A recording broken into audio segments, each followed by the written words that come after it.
Now I'm on? Okay. Well, this is the first time I'm going to speak to you of not being an elder, so you don't have to pay attention to me. Not that you ever did. But we do appreciate all of you being here tonight. I want to set up what we've got tonight. We're going to be talking on a topic that you heard explained to you this morning in detail. It's something that you have done for 30, 40, 50, 60 years, and you've heard hundreds of sermons on it. And so what am I going to say that's going to be different? What am I going to say that's going to make you think about something differently? So my expectation tonight is not very high for myself. All I can do is remind us about things that we talked about this morning. So I will ask some questions as we go. But I do want to talk about, if you've got your Bibles, if you want to follow along, open them up to Luke chapter 22. I like to take a chapter and spend time on my words, and as what we would call, if you're exegeting a passage, you want to pay attention to the words and to the text, to the context. Luke 22. And as we get into this, I want you to be thinking about when you have a party at your house or you have a meal at your house and you invite people over, what is it that you do? What is it that you think about doing? And while you're thinking about, listen also to this. Verse 22, Now the feast of unleavened bread called the Passover was approaching, and the chief priests and the teachers of the law were looking for some way to get rid of Jesus, for they were afraid of the people. Then Satan entered Judas, called Iscariot, one of the 12. And Judas went to the chief priests and the officers of the temple guard and discussed with them how he might betray Jesus. They were delighted and agreed to give him money. He consented and watched for an opportunity to hand Jesus over to them when no crowd was present. Then the day of unleavened bread on which the Passover lamb had to be sacrificed came. Jesus sent Peter and John, saying, Go and make preparations for us to eat the Passover. Where do you want us to prepare for it? They asked. He replied, As you enter the city, a man carrying a jar of water will meet you there. Follow him to the house he enters, and say to the owner of the house, The teacher asked, Where is the guest room where I may eat the Passover with my disciples? He will show you a large upper room, all furnished. Make preparations there. They left and found things just as Jesus had told them. So they prepared the Passover. When the hour came, Jesus and his apostles reclined at the table, and he said to them, I have eagerly desired to eat this Passover with you before I suffer. My first question to you tonight, why was Jesus eager to eat this particular Passover meal with them? He had eaten other Passover meals probably years before, but why this one? What would come to your mind that would make him want to tell them that I have eagerly? I think it is in the King James, I know, and in the ASV, it states, with desire I have desired to eat this Passover with you. That word, I'm giving you time to think. I'll get to you in just a minute, Walt. That word is epithemio, which is the word we find other places in the negative sometimes as lust. Your heart desires it so much. That's epithemio. With desire I have desired. What can you get into his mind of what's going through his mind at this point in time? What's happening? And we know what's going to be happening, but I'm asking you to think about it and get into his mind. Walt, I'll go ahead and start with you. He knows what's going to happen.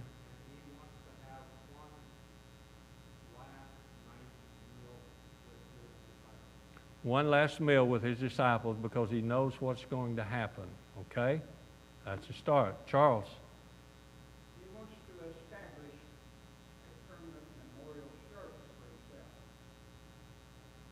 Okay, establish a permanent memorial service for himself. Okay?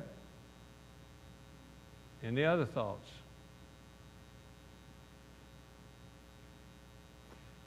He's been with these men for about 3 years. They've been together a lot. They've talked about a lot of things, no doubt. You have good close friends that you've been with and you talk to for days on end, and you get together and you still talk. What would he talk about of what these two gentlemen have suggested?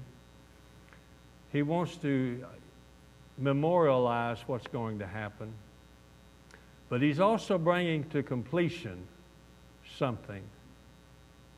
What is he bringing to completion?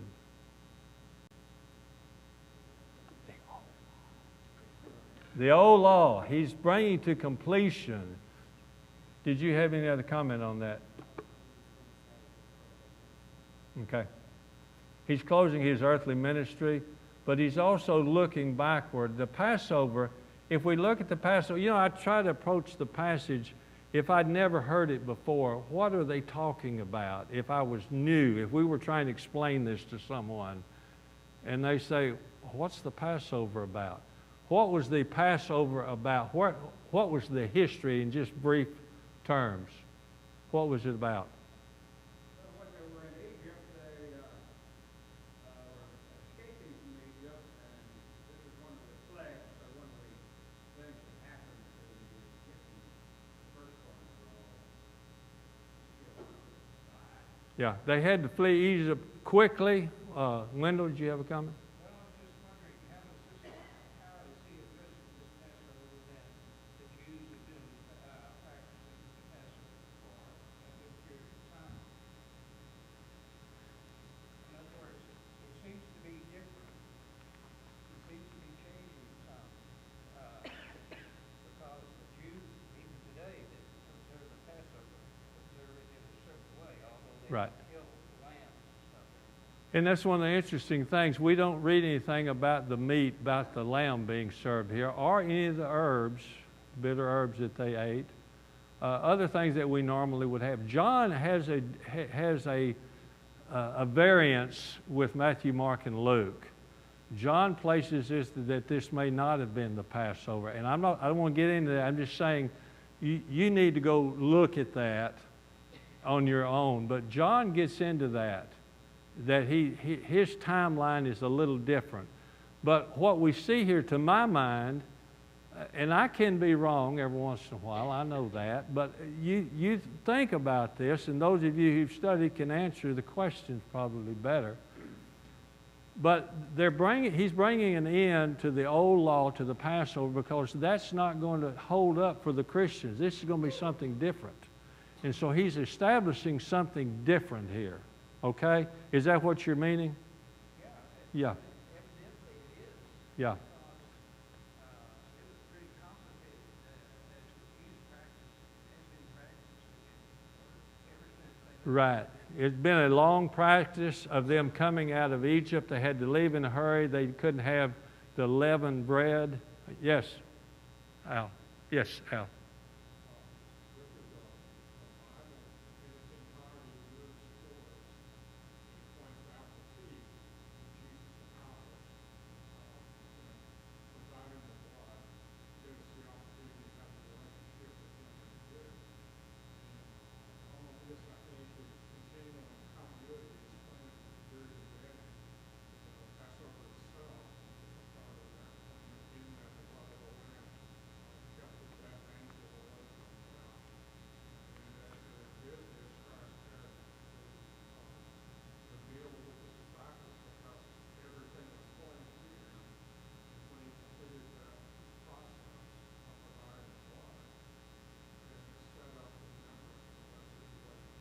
Right, so it's a completion of the way the old sacrifices were done, the shedding of blood, the lamb, the slaughter of the lamb, the Paschal lamb, and how they used that. They roll their sins ahead for a year under the old law because of the blood, but the blood can never forgive sins.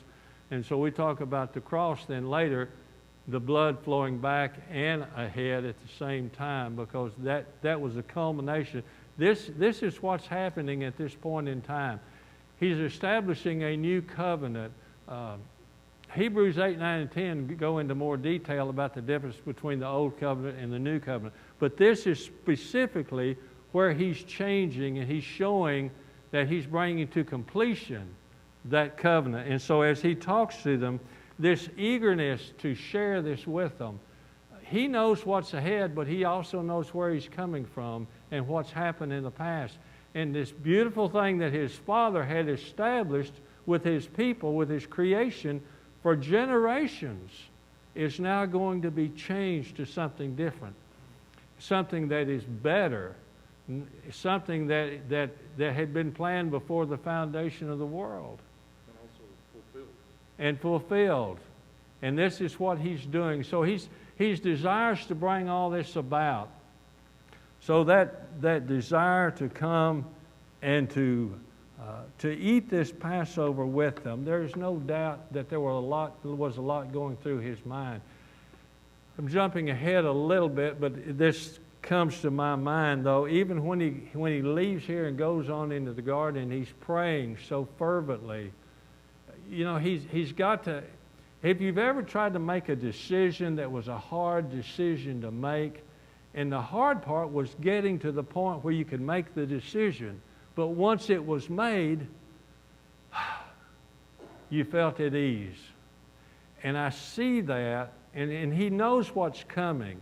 But I see that whenever he moves on into the garden and he goes through this agonizing time of trying to take Peter and James and John and going on, wanting them to stay with him and while he prays, and then he falls on the ground and he starts praying so fervently. And we see this going on. And so he knows all of this is going to happen. When we see things that are imminent in our lives coming, sometimes we handle them well and sometimes we don't. But when we finally make a decision of how we're going to do it, then we are at peace. Any comment along that line? I see a lot of heads shaking. I think this is what Jesus is going through here, and I think this is why this earnestly, eagerly desirous to eat this with you, because he knew. You know, John is the one that always says, "My hour has not yet come." He always used that terminology, and I really like John of all the telling of the Gospels, probably, because he approaches everything from a different point of view. But he always talks about, "My hour has not yet come." Jesus walked back through the crowds that wanted to kill him because he said, "My hour is not yet come." And now he's saying, now the hour's here. So he recognizes why he was sent and why he's here. And these are the 12 that he has gathered around him. And so he's eager to share this with them. As we move on, I really would like to talk a little bit more about, and I've already left my notes from what I was going to do. I want to talk about the unleavened bread momentarily. We talked about what it was, and they left Egypt in a hurry. But what do we know about the unleavened bread? Why does it need to be unleavened bread and not leavened bread? Why do we do that now? Why is it unleavened? The Jews had it unleavened, but how does that apply to us?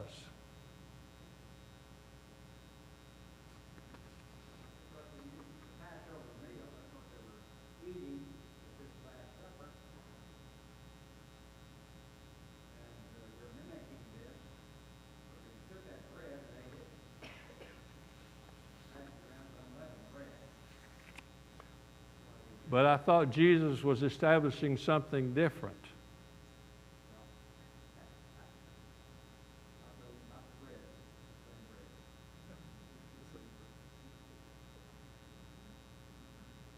Y'all agree? Same bread?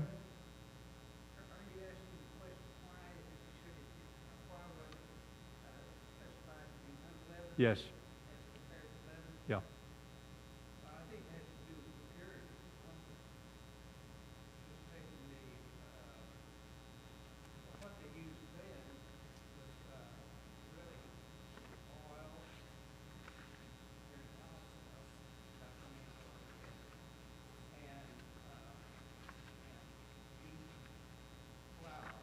Okay. They did add a little water, I think, to hold it together.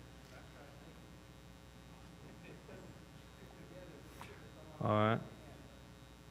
But the leavening represents the impurity. Right. Deuteronomy chapter 6. Do not eat it with bread made with yeast, but for 7 days eat unleavened bread, the bread of affliction, because you left Egypt in haste, so that all the days of your life you may remember the time of your departure from Egypt. Deuteronomy 16:3. So that was the basis. If we're explaining to someone, it was a memory of what was done in the past. But as we move over to the Christian age, what does the unleavened bread mean? Other than you say, well, that's what they did. But why? You were on it a while ago, Wendell. What does leaven signify us today? You remember other passages in the New Testament? What does the leaven do? It what? It spreads. Do you remember a passage where he talks about a little leaven leavens the whole lump? It's used in a negative way at times, even in the New Testament. So it's a partly of what we learn from our history, from the Old Testament, from the Jews. Jesus did bring it over, but he did keep that. You're right, Charles. But it was for a different reason. We can now apply it we didn't leave Egypt. Okay? But there's another reason why we still have it, and that's because Jesus said this is my body. Now, can you imagine, though, if you've never heard these words, and as I go through this and I look at the words individually in a text, and Jesus says, take this bread and break it. This is my body. What in the world do you think was going through their mind? How was that his body? Have you ever thought about that? I know you have. What answers did you come up with? What would be going through their mind? How does that bread become his body when he's handing it to them and saying, take this and eat it? Do what? It was symbolic. Did they get that? Yes, Bob. Okay. Okay, Sandy.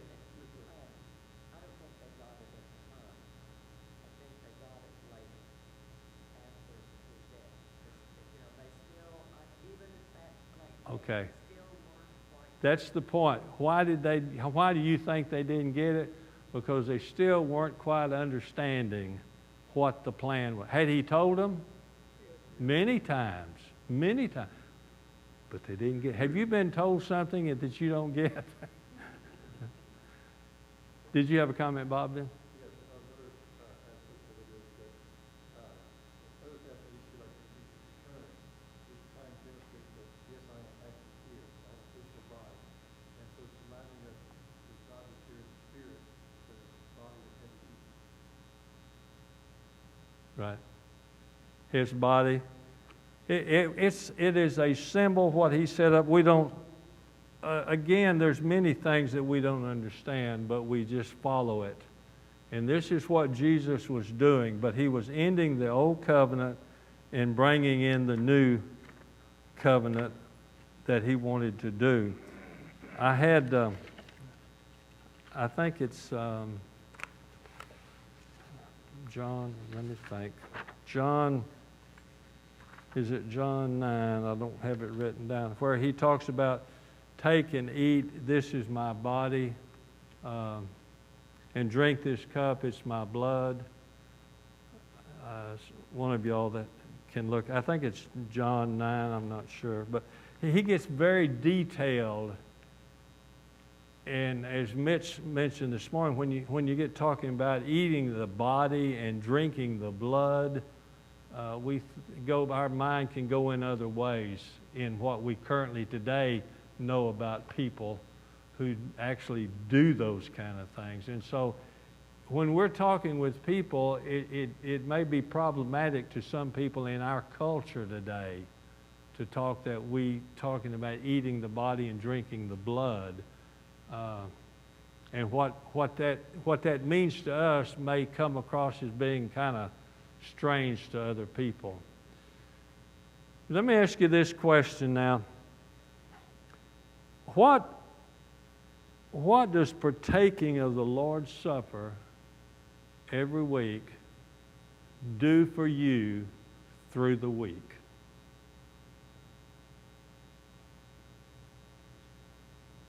We're talking about gathering at the table. We've heard it, we've done it, we've talked about it. How does that help you and me through the week? 1 Corinthians talks about, as often as you do this, you proclaim the Lord's death until He comes again. That's an eschatological idea that there's going to be a future time that we will drink and eat in the kingdom with God again. Jesus said, I will not eat it again until God's kingdom comes. But there's also a time that we will be joined together. What does it do for us? Can you verbalize something? Do you think about it anymore after you leave on Sunday morning?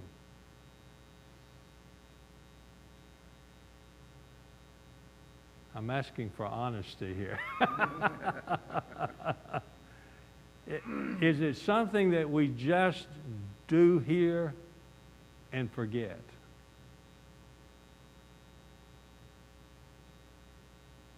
It certainly can be. Okay. That's a possibility. But I think,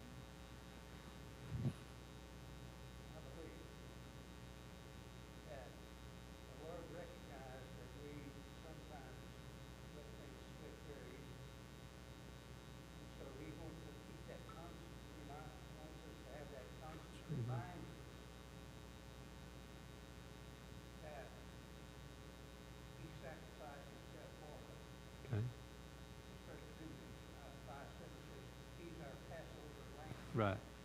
Good. He was to make the sacrifice. Yeah, He's our Passover lamb, 1 Corinthians 5. It is for us to remember.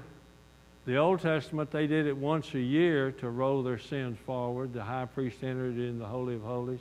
He's entered into heaven, the holy place. And then He set up some way for us to remember. And I guess I'm asking, does it help us to remember? How does it help us to remember through the week? Or is it just a one time when we come here and that's enough? I don't have the right answer, I'm asking. So I have a closeness with Christ. I don't see Him in the room with me. A lot of times I say, Christ, Okay. A close relationship. You do think about this thing. Yeah. our closeness memorial service. Okay.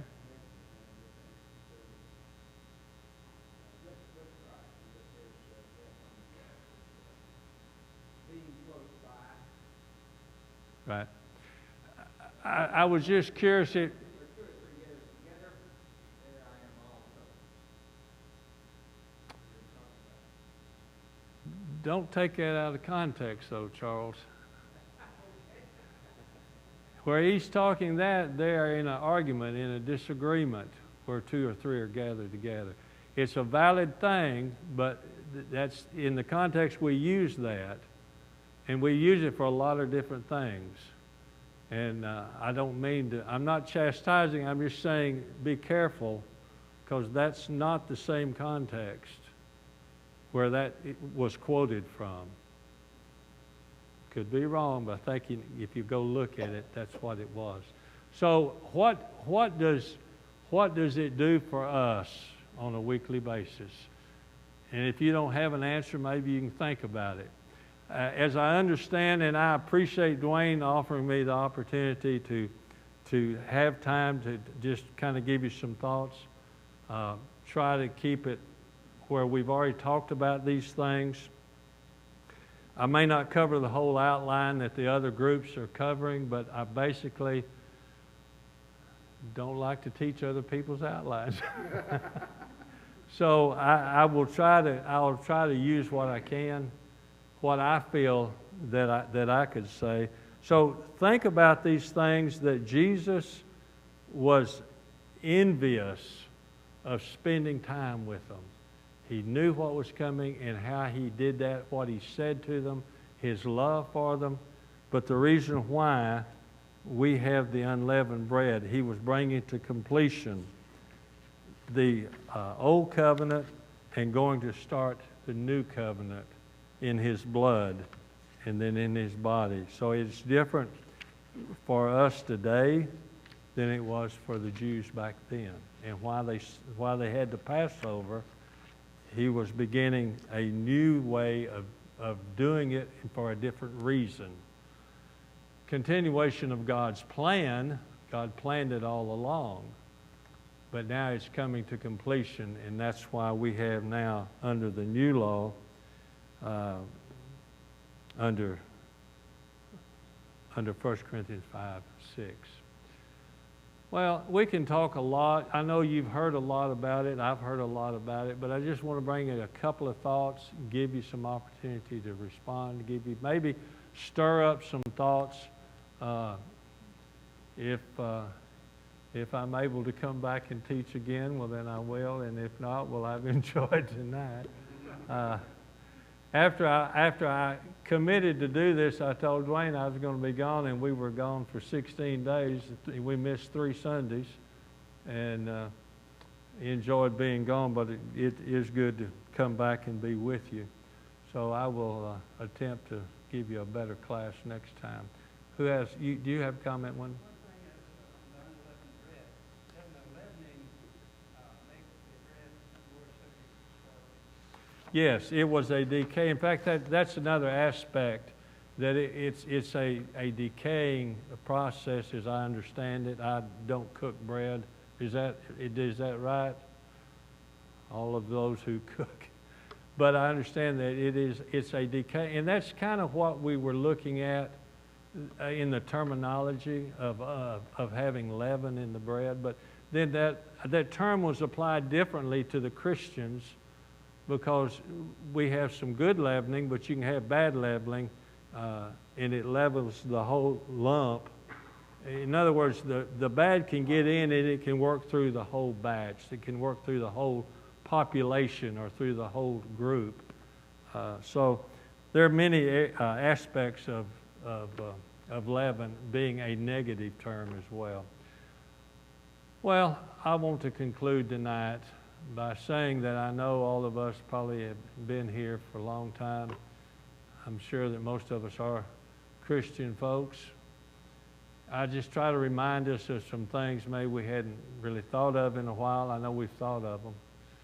But I would offer that we remember and try to think about how we use the time that we gather at the table through the week. And what do we do to help remind us of what that means? Or just is 1 week of doing, one time a week enough? And if not, what does that prompt us to do through the week? So maybe those are some thought processes that you can have. If by chance we have anyone that has any needs or needs prayers or needs any kind of help, we're here to help, and we would ask you to come and make that known if you need to as we stand and sing.